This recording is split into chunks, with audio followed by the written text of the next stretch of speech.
തളി മഹാക്ഷേത്രത്തിലെ ഈ വർഷത്തെ ദ്രവ്യകലശവും ഉത്സവാഘോഷവും ഏപ്രിൽ 8 മുതൽ 20 വരെ വിവിധ ചടങ്ങുകളോടെ നടക്കും. ഏപ്രിൽ 18 മഹാദേവ കീർത്തി പുരസ്കാരം സംഗീത സംവിധായകൻ എം ജയചന്ദ്രന് സമർപ്പിക്കും. ഏപ്രിൽ 20 ആറാട്ടോടെ ഉത്സവ ചടങ്ങുകൾ സമാപിക്കും.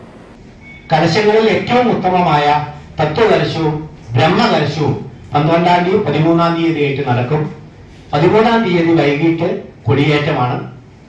14-ാം തീയതി വിഷുക്കണി 3 മണിക്ക് പുലർച്ചെ 3 മണിക്ക് ക്ഷേത്രത്തിൽ ഭക്തജനങ്ങൾക്ക് ദർശിക്കാനുള്ള അവസരമുണ്ടാവും. തളി ക്ഷേത്രത്തിലെ ദ്രവ്യകലശം ഏപ്രിൽ 8 മുതൽ 13 വരെ നടക്കും. തത്വകലശം ഏപ്രിൽ 12-നും ബ്രഹ്മകലശം 13-ാം തീയതിയും നടത്തും. ഏപ്രിൽ 14-ന് മേളസംക്രമത്തിൽ പുലർച്ചെ 3 മണിക്ക് ക്ഷേത്രത്തിൽ വിഷുക്കണി ഒരുക്കും. ഉത്സവ ദിവസങ്ങളിൽ എല്ലാ ദിവസവും മേളത്തിന്റെ അകമ്പടിയോടെ കാഴ്ച ശീവേലിയുണ്ടാകും. ഉത്സവ ദിവസങ്ങളിൽ ക്ഷേത്രകലകളായ ഓട്ടംതുള്ളൽ, ചാക്യാർകൂത്ത്, പാഠകം തുടങ്ങിയവ അയ്യപ്പന്റെ നടക്കിലും പ്രശസ്ത കലാകാരന്മാരും കലാകാരികളും പങ്കെടുക്കുന്ന വിവിധ കലാപരിപാടികൾ പുറത്തെ സ്റ്റേജിലും അരങ്ങേറും. പ്രശസ്ത വാദ്യകലാകാരന്മാരുടെ തായമ്പകയും ഉണ്ടാകും. ഏപ്രിൽ 18-ാം തീയതി രാവിലെ ശാസ്ത്രീയ സംഗീതജ്ഞർ പങ്കെടുക്കുന്ന പഞ്ചരത്ന കീർത്തനാലാപം ഉണ്ടാകും. വൈകുന്നേരം 5 മണിക്ക് മഹാദേവ കീർത്തി പുരസ്കാരം പ്രശസ്ത സംഗീത സംവിധായകൻ എം ജയചന്ദ്രന് സമർപ്പിക്കും. തുടർന്ന് 19-ാം തീയതി പള്ളിവേട്ടയും 20-ാം തീയതി ആറാട്ടോടുകൂടി ഉത്സവം സമാപിക്കും.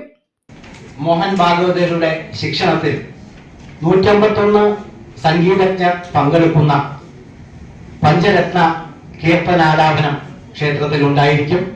അത് കഴിഞ്ഞ് വൈകിട്ട് നടക്കുന്ന സാംസ്കാരിക സമ്മേളനത്തിൽ വെച്ച് 2025 വർഷത്തെ തളി മഹാദേവ കീർത്തി പുരസ്കാരം ശ്രീ എം ജയചന്ദ്രന് സാമൂരാജ തിരുമനസ് നൽകുന്നതാണ്.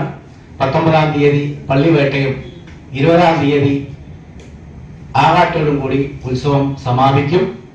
വാർത്താ സമ്മേളനത്തിൽ KC രവിവർമ്മ രാജ, RS Rajesh, TM Balakrishna Eradi, PK Ramdas, പാട്ടം കൃഷ്ണൻ നമ്പൂതിരി തുടങ്ങിയവർ സംബന്ധിച്ചു. News bureau, Kozhikode. ഒരു ഇടവേള കൂടി. ക്യാൻസറിനെതിരെ പൊരുതാനായി കാലിക്കറ്റ് സിറ്റി സർവീസ് സഹകരണ ബാങ്കും MVR ക്യാൻസർ സെന്ററും സംയുക്തമായി അവതരിപ്പിക്കുന്ന ക്യാൻസർ ചികിത്സാ സഹായ പദ്ധതിയാണ് മാസ് കെയർ.